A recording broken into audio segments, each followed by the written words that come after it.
para comprender a Homero, literatura, historia y antropología ideal. Me gustaría empezar con algunas suposiciones antropológicas, que habré de formular dogmáticamente y que en su mayoría, me gustaría pensar, son banales.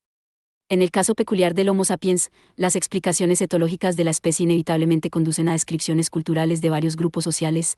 Esta es una versión de la vieja verdad de que es la naturaleza de los seres humanos vivir bajo convención. C.F. Williams, 1995. Asterisco. Las culturas, más aún, exhiben un alto grado de elaboración secundaria, y si bien es verdad, desde luego, cegadoramente obvio, que gamas importantes del comportamiento humano han de ser explicadas en función de la selección natural. Esto es en su mayor parte verdadero a un nivel de descripción muy general y en relación con entornos que son identificados de una manera igualmente amplia.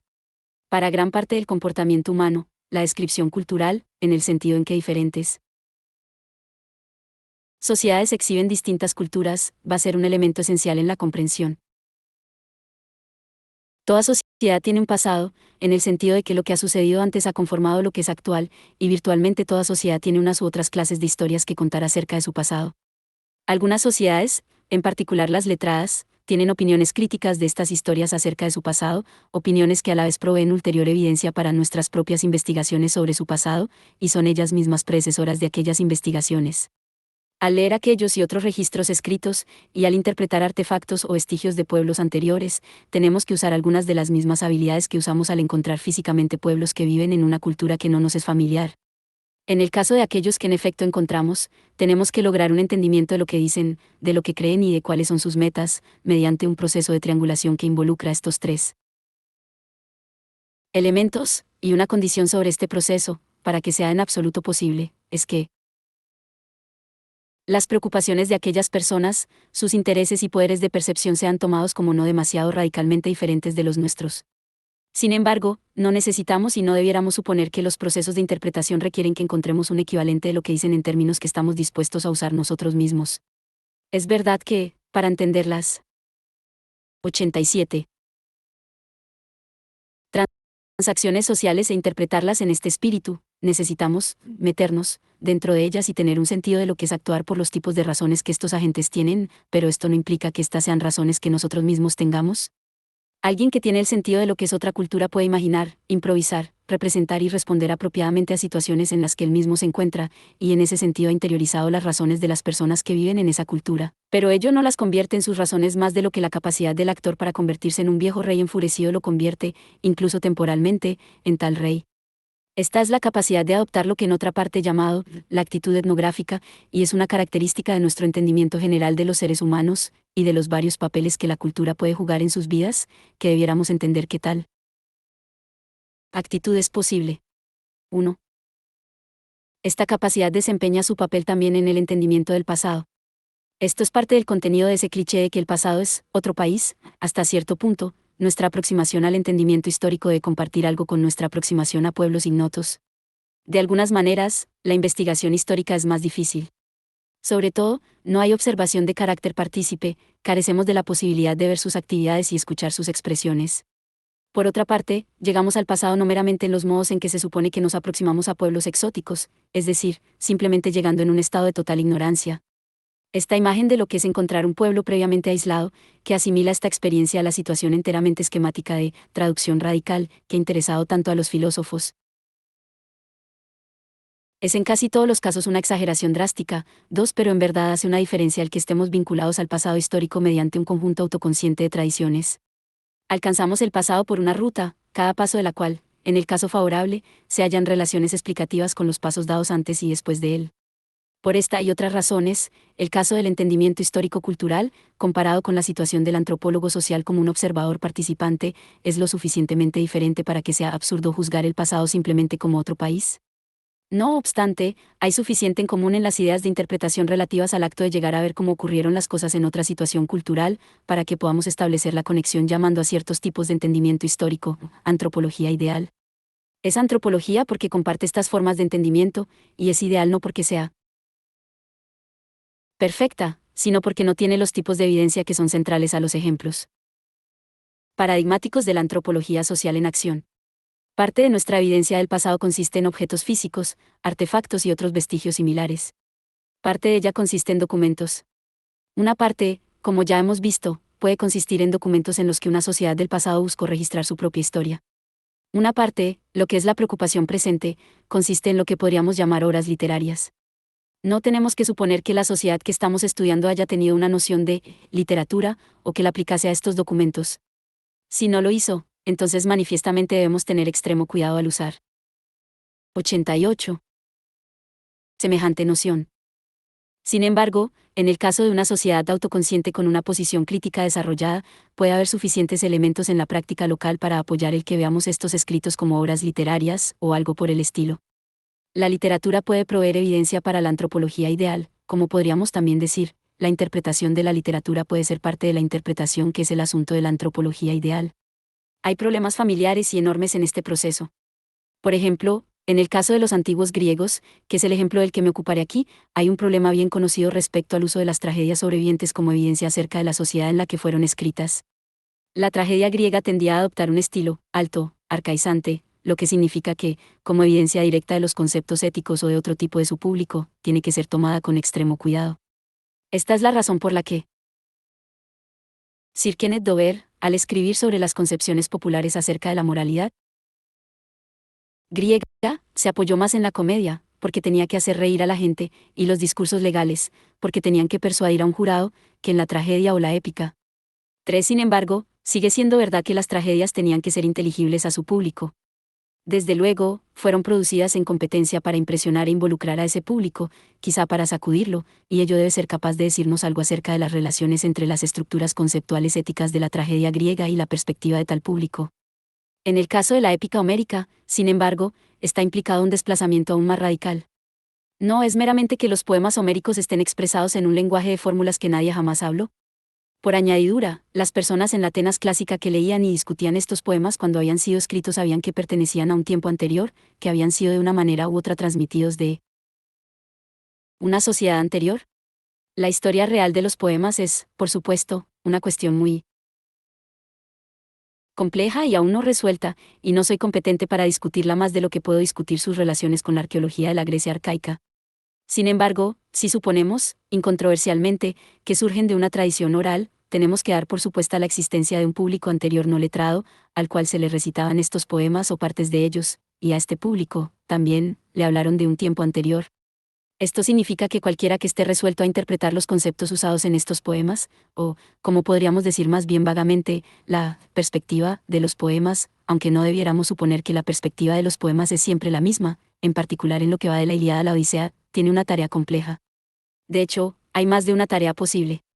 Podemos ocuparnos del mundo o los mundos representados en los poemas, por ejemplo, los tipos de afanes, motivos o creencias que tienen Aquiles u Odiseo, de acuerdo con la representación. O podemos estar interesados en la perspectiva del público original de los poemas, algo que por más de una razón es muy difícil de recobrar, algo que no debiéramos suponer es que esto es justamente lo mismo que la perspectiva de los poemas, así como tampoco podemos creer que sus artefactos o su organización social eran los mismos que están representados en los 89 poemas. Ya lo he dicho, los poemas hablaban incluso a su primer público acerca de un tiempo pasado. Pero, aún así, podemos estar de lo más interesados en la perspectiva de los lectores de los poemas en la Atenas clásica, y en lo que los poemas significaban para ellos. La primera de estas empresas, en un grado importante, no es independiente de la tercera. Podemos esperar recobrar algo que podríamos llamar la perspectiva de los poemas solo reconstruyendo lo que significaban para algún público, y ese público debe ser el de los primeros receptores de los poemas acerca de los cuales sabemos muchísimo en cualquier respecto. A la luz de lo que sabemos, podemos tratar de despedir los elementos de los poemas que ese público hubiera encontrado diferentes de su propia vida, en contraposición a aquellos que encontraba familiares. Puede parecer que hay una tarea imposiblemente circular aquí de reconstruir al público a partir de los poemas, y leer los poemas a la luz de lo que pudieran ellos significar para tal público.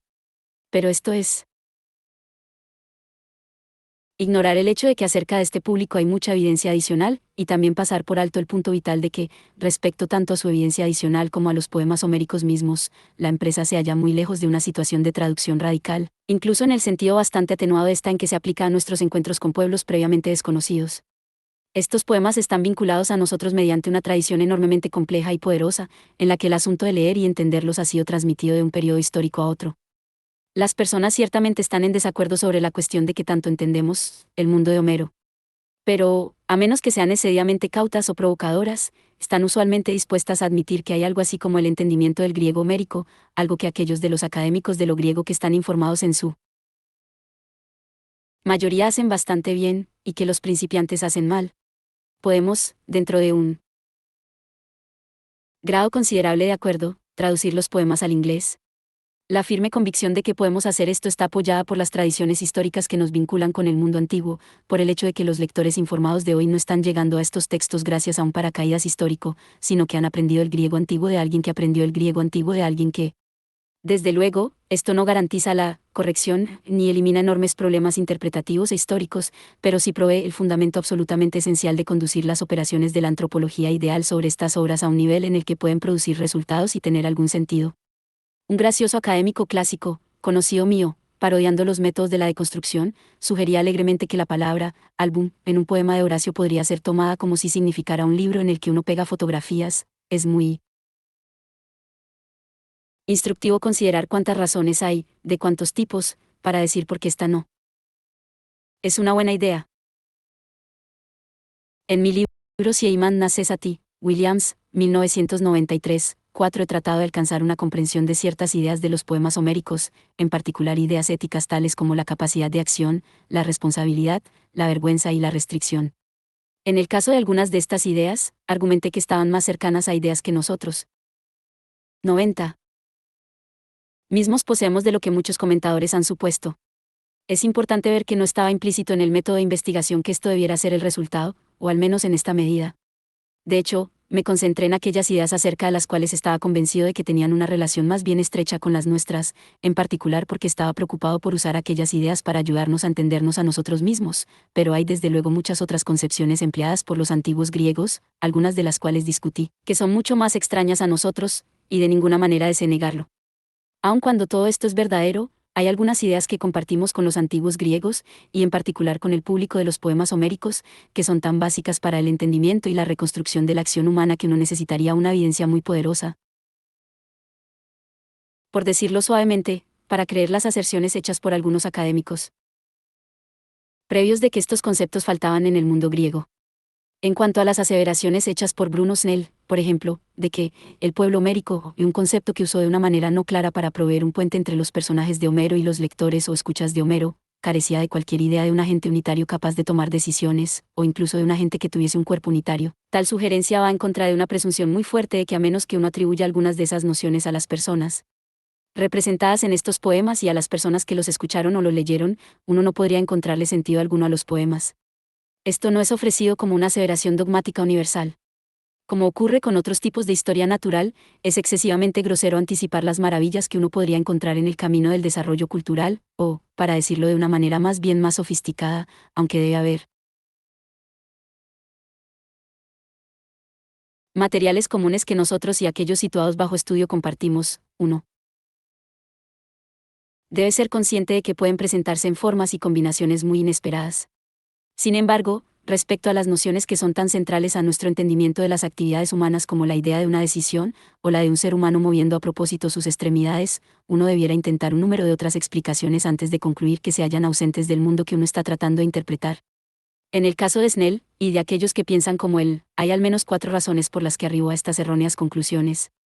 Una es simplemente que no leyó el texto de una manera lo suficientemente cuidadosa y que no pensó consecuentemente acerca de él. Por ejemplo, respecto a elementos motivacionales tales como tumos, que en la concepción de Snell eran considerados en el mundo homérico como fuentes de acción virtualmente autónomas, el texto deja en claro que se requiere un agente corpóreo si es que una acción ha de brotar de tal principio. La idea primaria no es que tumos haga cosas, sino que un agente hace cosas en o con su tumos. Segundo, no se hace lugar a una distancia literaria entre el estilo épico y su público.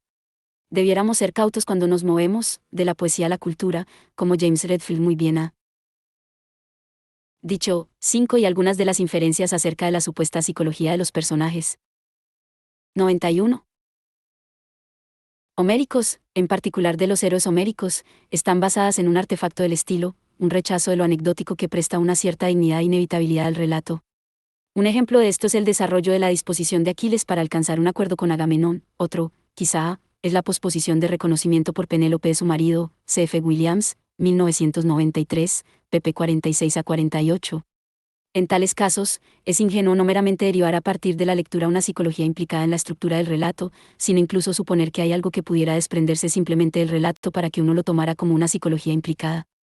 Otro error ha sido el de imponer a los poemas homéricos, o de hecho a cualquier otra obra de la literatura antigua, las conclusiones extraviadas de las filosofías modernas. En particular, en el caso de la capacidad de actuar y la psicología de la acción, es una filosofía crudamente cartesiana la que ha de ser culpada. Este es particularmente el caso respecto a la ausencia en Homero u otros escritores griegos de un supuesto concepto de la voluntad. Esta es un área en la que hay una relación peculiarmente sensitiva entre similitud y diferencia, entre materiales que tienen que ser dados por sentado al desentrañar el sentido del texto en cualquier medida, y materiales que son el objeto de elaboraciones culturales específicas, como la noción de la voluntad muy ciertamente lo es en nuestra propia historia. Algo de esa historia local está implicada en la filosofía cartesiana, que a la vez ha influenciado las concepciones de las personas sobre lo que la acción podría ser y es ella misma el producto de construcciones previas, algunas de ellas, tales como las de Agustín, de considerable poder ideológico. Si uno trata de interpretar las concepciones usadas en el mundo antiguo con referencia a estas ideas, uno habrá de distorsionarlas. La interpretación tergiversada, en este tipo de caso, consiste en más que un anacronismo. Es parte del argumento en contra de la interpretación errónea que hizo el cartesianismo de Homero, que nos obliga a minimizar o negar fenómenos que son básicos para nuestro esfuerzo por desentrañar en lo posible el sentido de la acción humana, y por ende básicos para nuestro intento de entender la acción humana como se describe en los poemas homéricos. Pero en la medida en que estos fenómenos son básicos para el esfuerzo por entender en cualquier medida la acción, son básicos también al tratar de descifrar el sentido de la acción en nuestro contexto cultural, y la tergiversada interpretación cartesiana no es simplemente una falta de comprensión histórica, sino un error filosófico, un entendimiento equívoco de nosotros mismos. Otro error que puede curarse mediante la reflexión sobre los principios de la antropología ideal es el que está incorporado en el llamado principio léxico de Snell, el cual prescribe que los griegos tenían una idea particular solamente si tenían una palabra que la expresase. Una versión particularmente fuerte de esto es que si los griegos tenían una cierta idea, entonces necesitaban tener una palabra que expresase esta idea y nada más, y en esta perspectiva se ha argumentado que los poemas homéricos no contienen ninguna idea de deliberación práctica. Esto no puede sobrevivir a la muy obvia reflexión de que igualmente en el inglés moderno no hay una expresión que signifique deliberación práctica y nada más, excepto la expresión deliberación práctica misma, que es en primer lugar virtualmente un término del arte filosófico y, en segundo lugar, no una 92 expresión que probablemente aparezca en un poema. Pero incluso si esto es más liberalmente interpretado, el principio es ingenuo, porque elude las distinciones entre el lenguaje relativamente no teorizado de las transacciones cotidianas y el tipo de vocabulario más teórico que será necesario si es que hemos de comparar las categorías usadas por una sociedad con las usadas por otra. Pero un problema más con el principio léxico es la pregunta de en qué dirección debiéramos mirar para hallar la expresión en cuestión. Se ha subrayado, por ejemplo, que en los poemas homéricos no hay palabra que signifique intención o intencional como un atributo de las acciones. Esto puede muy bien ser verdad. Sin embargo, hay un adjetivo, ekon, que casi siempre significa intencionalmente, y, desde luego, aunque es un adjetivo, funciona efectivamente como un adverbio. Es un hecho muy impactante que la Ilíada y la Odisea figure solamente en el singular nominativo, un fenómeno que lo vincula muy firmemente con el sentido de intencionalmente, su correlato negativo. Aekon, en contraste, figura también en otros casos, y esto es apropiado a su sentido, que es con más frecuencia, involuntariamente. Hechos filológicos llanos tales como estos son una parte básica de la evidencia de la cual debe depender la antropología ideal al estudiar una sociedad de la cual poseemos textos escritos.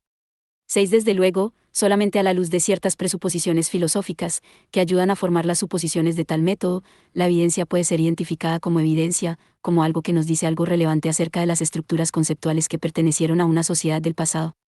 Varios de los puntos de esta discusión se han relacionado de un modo u otro con asuntos relativos a lo que puede esperarse que es universal en nuestro entendimiento de las sociedades humanas, y lo que es culturalmente variable.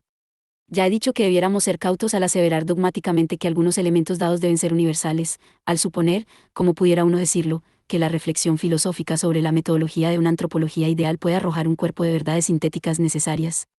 Gran parte de la historia de la filosofía, particularmente en los últimos 2 siglos, está sembrada del cascajo de construcciones que han pretendido alcanzar tales resultados. Dije anteriormente que más vale que preservemos nuestra voluntad de ser sorprendidos por la historia natural de las convenciones humanas.